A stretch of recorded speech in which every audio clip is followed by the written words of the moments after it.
Hi guys, so welcome to the Foxy lady from WBP Poland. This is a totally important rifle from Poland, so it comes almost in the form like you see right now on the screen.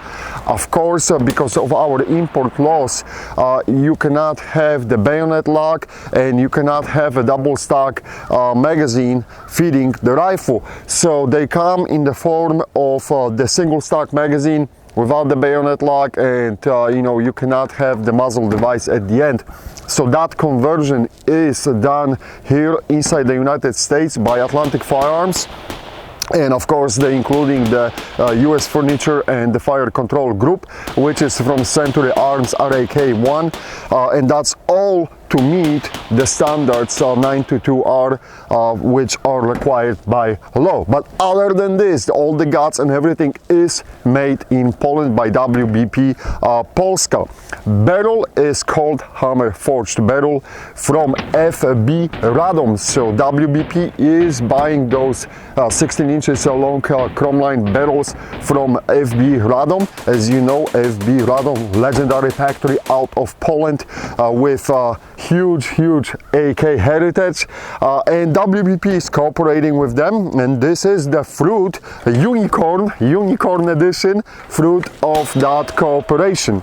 So what we are doing, of course, is a 5,000 rounds test on this rifle. We started off with our barrel heat displacement test. So basically what I'm doing is on the cold barrel, I'm shooting a group from 25 meters, and then I'm performing 3 magazine dumps to heat up the barrel and see if we have any movement in the group. This is not the accuracy test, and frankly today when I was shooting with those iron sights, I had the sun right at front of the barrel shining on into my eyes, so it's kind of hard to shoot that way. But I'm looking for the position of the groups, if the position of the groups is changing cold versus hot, and as you can see, that movement was absolutely minimal. So that barrel seems to be living up to the legend. Also, I'll tell you that I was shooting from 300 yards and I was knocking out the targets, still targets, without any issues. More about that in another episode, so we'll put up and we'll do something about the accuracy, because this is of course the important feedback. But as always, Rob, enough with the bullshit talk. Let's dig in inside the guts, and we'll see what is happening inside the rifle.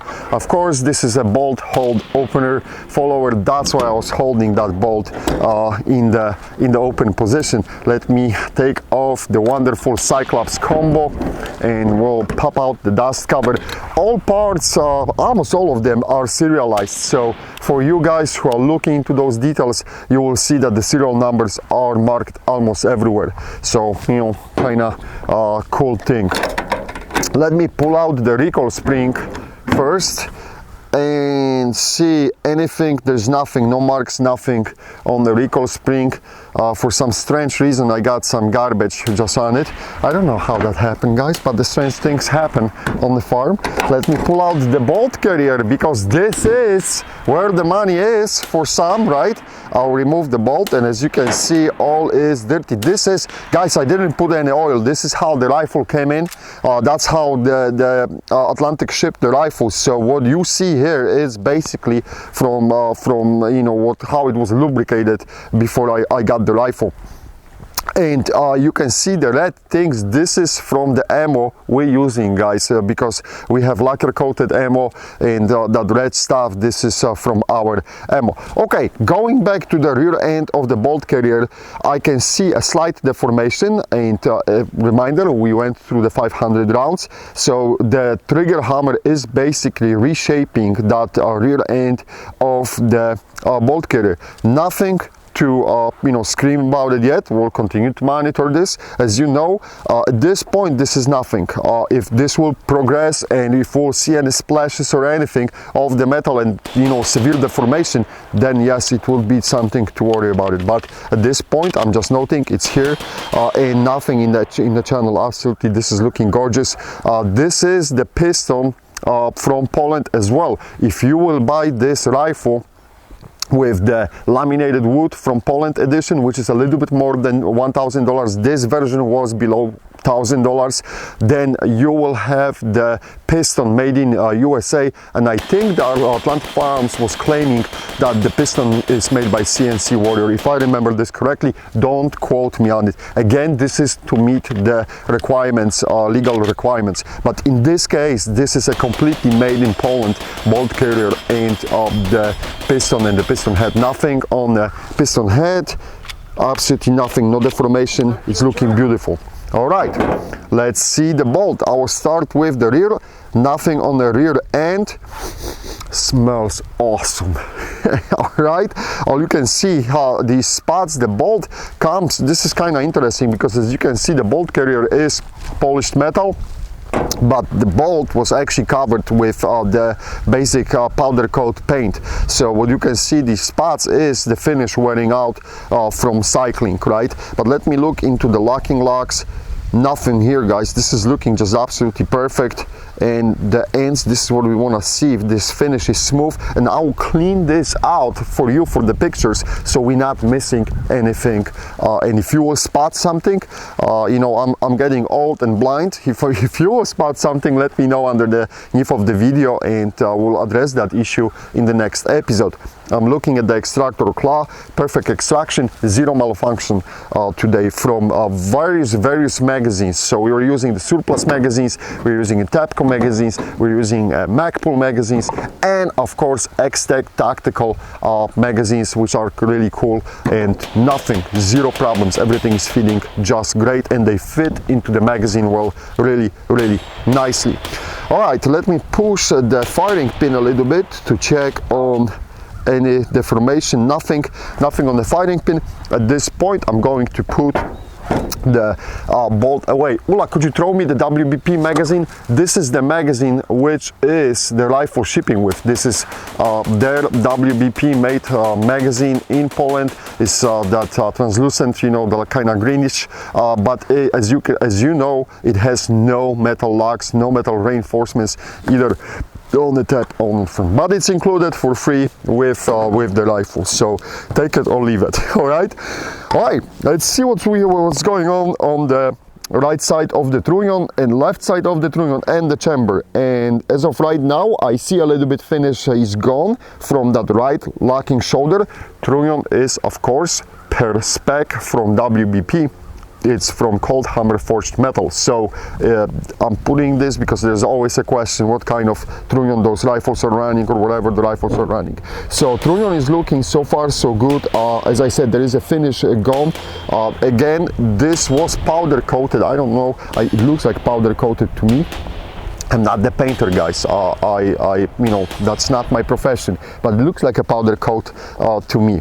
But all here is looking at this point good. The chamber, look into the chamber is looking good too. Let me flip the rifle upside down and see underneath, and this is all looking good. It's dirty. It's dirty from all that ammo we were shooting and everything. You can see that lacquer sprayed all over the place. The trigger hammer, this is what I was talking about, guys. You can clearly see where the rear end of the bolt carrier is hitting, and the trigger hammer is not polished. So the Atlantic Firearms not doing anything to those trigger hammers. At least I do not see anything done to it. It is as it is. And then we got the basic spring, which is not like twisted wire, it's just the regular wire spring on the trigger, but it's working great. There is no plate holding the pins for the trigger. All I see is that they use like a safety pins which are sliding under. So you got two, one on this pin and one on that pin. So I don't like that, but it is what it is. That's my personal. I rather have like a plate which is holding everything nicely, because these you can remove them, but they are a pain in the ass than to put them back and so on. But that's what they did. All right. So here is everything looking great, and Rob keeps just bullshitting about unimportant stuff, and I can almost hear the Pirates Union and demanding where is the pirate. So there you go. Oh, beautiful look through the gas tube. Everything inside the gas tube is looking great. Again, serial number on the gas tube, and I do not see any marks or anything on the gas tube. Gas tube come out nicely, no obstruction, no nothing. Barrel here. Look into the heat shield. In the basic polymer furniture, everything is holding up. I do not see any deformations or anything. Gas block, everything is looking great. Speaking about the gas block, the rifle is shooting very nicely, very mild recoil, especially with that BD2 from Meridian Defense muzzle brake. It's working really nice. It's a pleasure to shoot, honestly. Sights, I didn't talk about the sights. Sights are straight. The rifle is not canted, guys. So as you can see, this is how I zero it. The rifle came zeroed. I had to push it a little bit to the left, but it's almost in center. So the Atlantic Firearms did a great job, or WBP I should say, that they did a great job zeroing, bore sighting these rifles, and this is looking great. Let me check the pins, because pins are always sometimes the issue, not always, sometimes the issue, and they are looking good, nothing special. And here you can clearly see, guys, where the Atlantic, I'm guessing it was Atlantic Firearms who welded in the addition for the bayonet lock for that gas block. You can clearly see the welds. So if I would have to be picky about something, I would say that they could do a better job in polishing this out, smoothing out the finish after re-welding that bayonet lock. And again, this is because of our import loss. Other than this, this is all looking good. Rivets, guys, rivets are looking beautiful. I mean, they did a great job. I mean, beautiful. They're looking acceptable. Let's not get overboard with it, but they are looking acceptable. I do not see any gaps, any air gaps between the rivets and the sheet metal receiver. So the receiver, of course, is made in Poland, but I do not see any gaps between those rivets and the receivers. So everything's looking good. They are not splashed, squished, or anything like that. They're looking good. On the trigger guard, beautiful too. And remember, when we were testing the original parts kits, when they started coming in, it was many years ago from WBP, I had problems with that rivet for the mag release catch. So it's something we will be watching, but this one is looking so far so good, and the side rail is looking good as well. I forgot to add that for those who like to have that top rail from Archer, this trunnion, rear trunnion, is prepared for accepting that top rail Archer style from Archer, and you can hook it up. As you can see, this is why is this looking so strangely.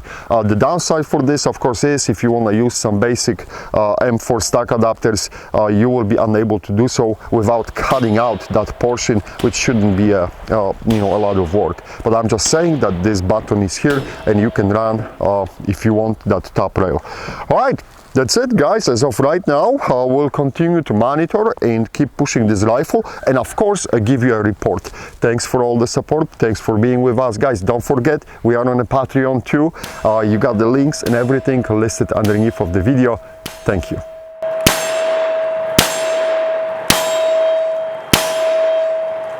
All right, and no-go gauge ready. Let's roll. Nope, zero, guys, zero, and that's awesome. One more time, let's try it. Smash it. Nothing. I cannot close that thing. Just to be sure, one more time. Nothing. Guys, absolutely zero movement, and I'm happy to report that the Fox from WBP/Atlantic Firearms is cleared for another rounds to come. Stay tuned to the series.